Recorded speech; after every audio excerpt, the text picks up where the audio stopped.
Ya, terima kasih Anda masih bersama kami. Pemirsa, saya kembali ke Pak Marwan. Tadi Anda mengatakan bahwa kalau ada yang gagal ini karena kesalahan dari Kementerian Agama dan tugasnya untuk mendidik. Selanjutnya.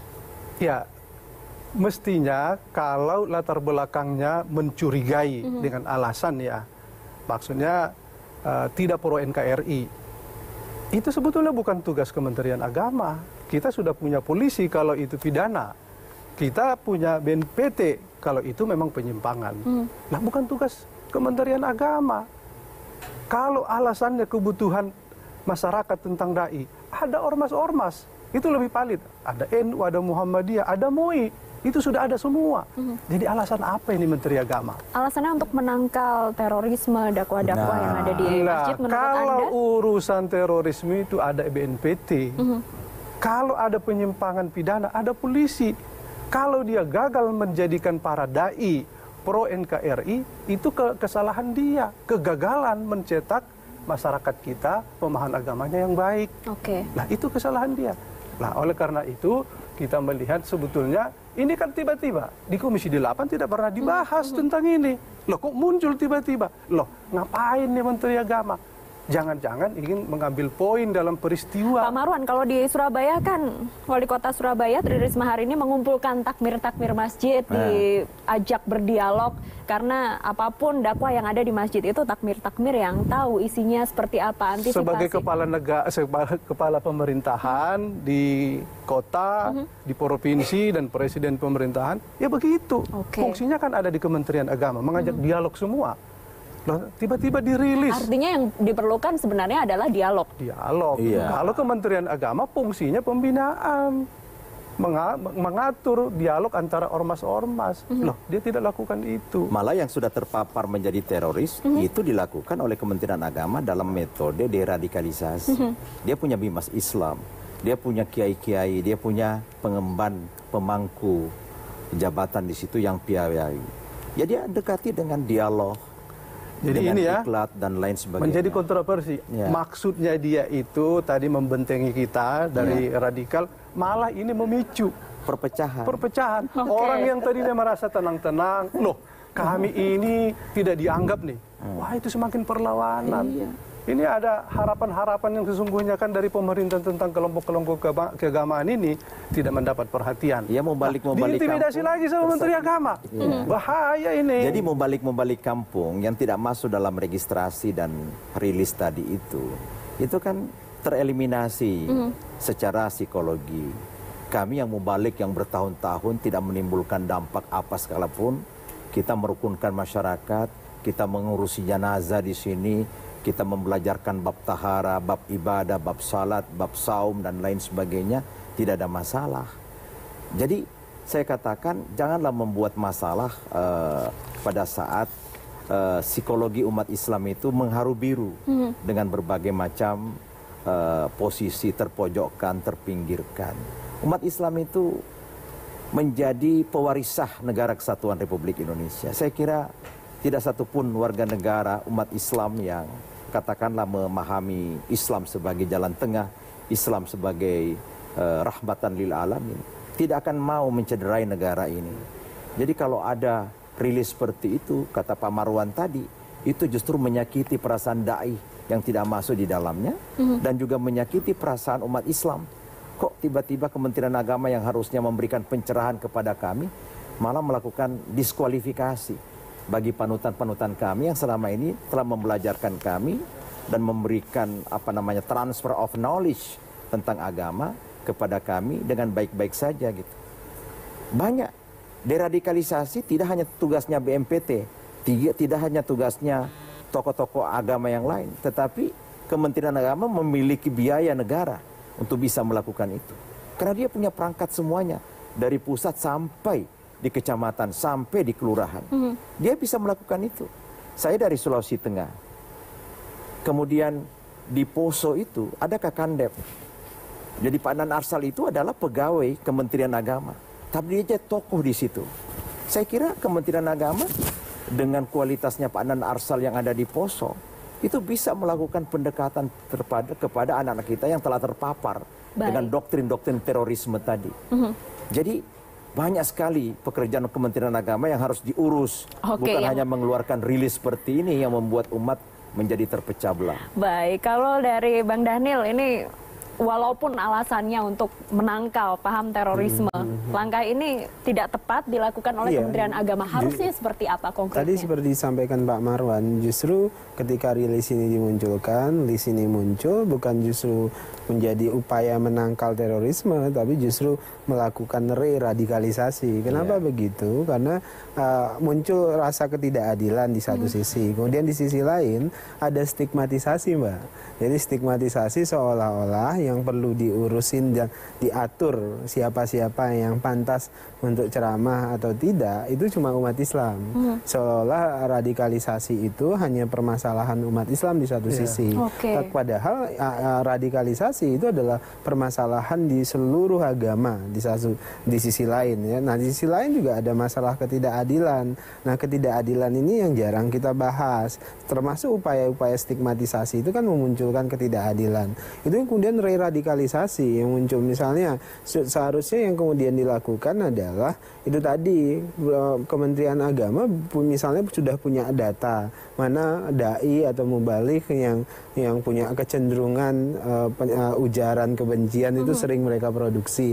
Nah, itu tadi kuncinya dialog. Ajak mereka, diundang mereka, idealnya pemahamannya seperti ini. Kan bisa diajak Muhammadiyah, bisa diajak MUI, bisa sepenuhnya diajak tugas NU. Kementerian Agama atau harus bersinergi? Kami kan selalu membantu ya. Muhammadiyah misalnya secara rutin juga melakukan itu. Misalnya bahkan Muhammadiyah membuat konsepsi di muktamarnya tentang Pancasila sebagai Darul Ahdi wa Syahadah. Itu adalah pekerjaan sukarela yang dilakukan Muhammadiyah sejak Republik ini belum berdiri. Artinya apa? Jadi Kementerian Agama bisa memberdayakan dan berkomunikasi secara intens terkait dengan pembinaan umat ini dengan ormas-ormas Islam dan MUI. Dan itu lebih intens. Jadi tradisi dialog itu harus dihidupkan. Jadi jangan terus monolog begitu loh. Tradisi dialog selama ini apakah benar-benar belum pernah dihidupkan? Mbak, saya ngelihat perubahan media sosial segala macam di tengah masyarakat itu memunculkan tradisi monolog yang sangat kuat. Misalnya Anda nge-tweet begitu ya, itu monolog sekali. Apalagi kita nggak eye contact segala macam. Jadi tradisi silaturahim itu mati di sisi lain ya. Di sisi lain kalau anak muda sekarang bilang nih kita sekarang kurang ngopi, semuanya kita sampaikan dengan hal-hal yang mengerikan. Padahal kalau kemudian ketemu ada dialog yang intens, semuanya bisa diselesaikan dengan baik-baik. Nah, oleh sebab itu menurut saya yang berbeda itu wajar saja. Jangan sampai begini loh, karena dia berbeda dengan pemerintah, saya mengkritik pemerintah, kemudian saya dituduh radikal. Itu yang nggak pas. Misalnya kami di Muhammadiyah ada doktrin yang kuat terkait dengan amar ma'ruf nahi mungkar. Itu doktrin kuat di Muhammadiyah. Tradisi amar ma'ruf nahi mungkar itu menempatkan kami sebagai orang-orang yang harus merawat akal sehatnya terus. Artinya yang salah itu harus dikatakan salah, yang benar harus dikatakan benar. Tapi kemudian ada akhlak baiknya juga. Kira-kira kalau di surat Al-Asr itu watawassaw bil haq watawassaw bis sabr. Kita sampaikan tausiah kebenaran, tapi jangan lupa ada tausiah kesabaran, ada toleransi dan sebagainya. Nah, toleransi atau kesabaran ini adalah simbolisasi dialog itu. Nah, inilah yang harus dihidupkan oleh tradisi kepemimpinan bangsa ini menurut saya. Baik. Semestinya gampang saja sebuah kebijakan bisa dikeluarkan kalau tradisi dialog tadi digetuk tularkan. Jadi Majelis Ulama Indonesia diminta oleh Kementerian Agama untuk mengumpulkan ormas-ormas Islam. Lalu Pak Menteri Agama datang menyampaikan hajatnya, menyampaikan niatnya. Bisa saja. Jadi ada dialog, pertimbangan membolehkan dan pertimbangan menolak apa saja. Mana maslahatnya, mana mudaratnya. Saya kira seperti itu. Dan selama ini beberapa kali tersandung dengan berbagai macam kebijakan, nanti terpojok baru mendatangi Majelis Ulama Indonesia.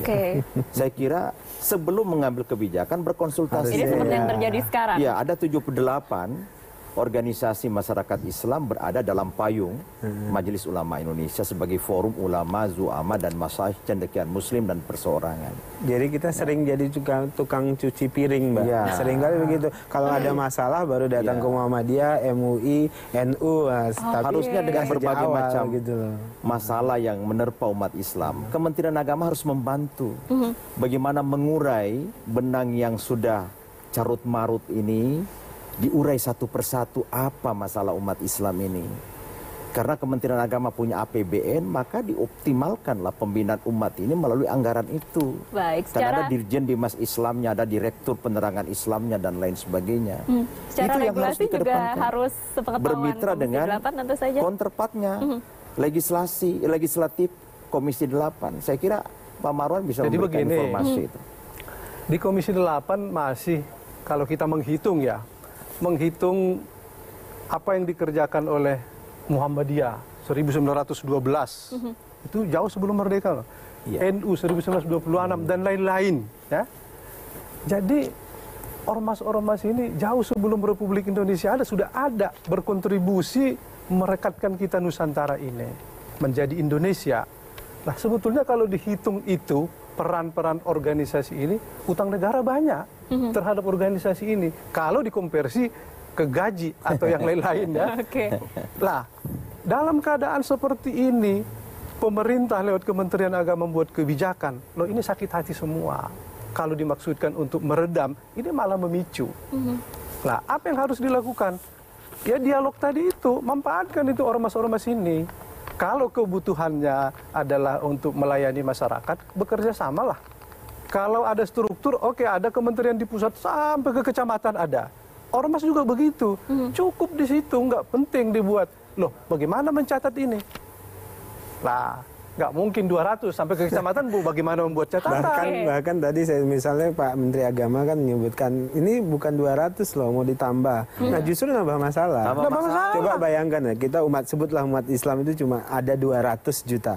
Sebut dai itu 5%, 10 juta loh Mbak. Bagaimana Gimana mendaftar? buatnya? Baik. Nah, Jadi karena masalah baru itu artinya. begini, kita sarankan minta maaf, segera anulir, buat program kerjasama tentang kebutuhan itu. Komisi 8 akan memanggil Kementerian Agama. Kita panggil hari Kamis. Hari Kamis. Hari Kamis kita panggil tentang ini, suara-suara teman-teman. Dan tidak perlu diteruskan. Tidak perlu diteruskan. Karena Selain itu tidak ada perlu dorong. diteruskan, rekomendasi apa yang akan diberikan?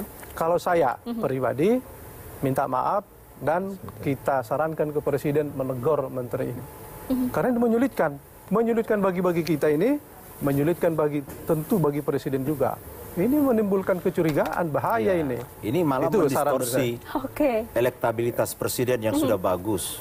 Makanya nanti Kementerian Agama perlu dievaluasi secepatnya. Kalau dikatakan 200 nama ini sama sekali tidak ada unsur politik, tapi sebenarnya malah merugikan posisi Presiden Ya. kalau dari pernyataan Anda. Saya kira apa yang dilakukan oleh Menteri Agama ini sesuatu yang tidak perlu.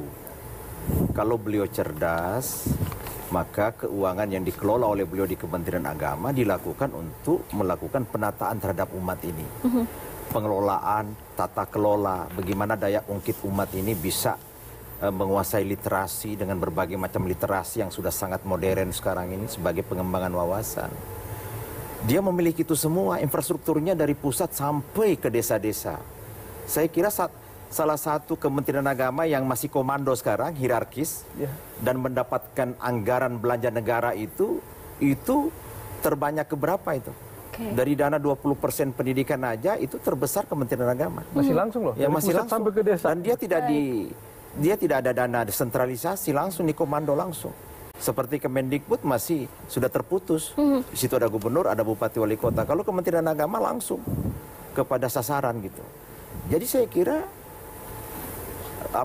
tarik semua keputusan rilis itu sekarang lakukan diklat-diklat dai supaya kompetensinya meningkat, supaya cinta tanah airnya juga meningkat. Kalau itu menjadi masalah, tapi juga momentumnya harus dilihat. Oke. Jangan pada saat umat Islam terpojok dengan tuduhan macam-macam, hinaan macam-macam, fitnah macam-macam, tiba-tiba Menteri Agama yang harusnya ya menjadi penghela bagaimana umat Islam ini gembira lagi gitu di saat-saat terhimpit dan terpojok dengan situasi yang terjadi, ini malah membuat kekacauan gitu. membuat pecah belah gitu di antara kita. Nah, oleh karena itu Majelis Ulama Indonesia tadi juga beliau sudah datang dan ketemu dengan Ketua Umum. Nah, beliau mengklarifikasi, tapi bagi kami itu belum menjadi keputusan.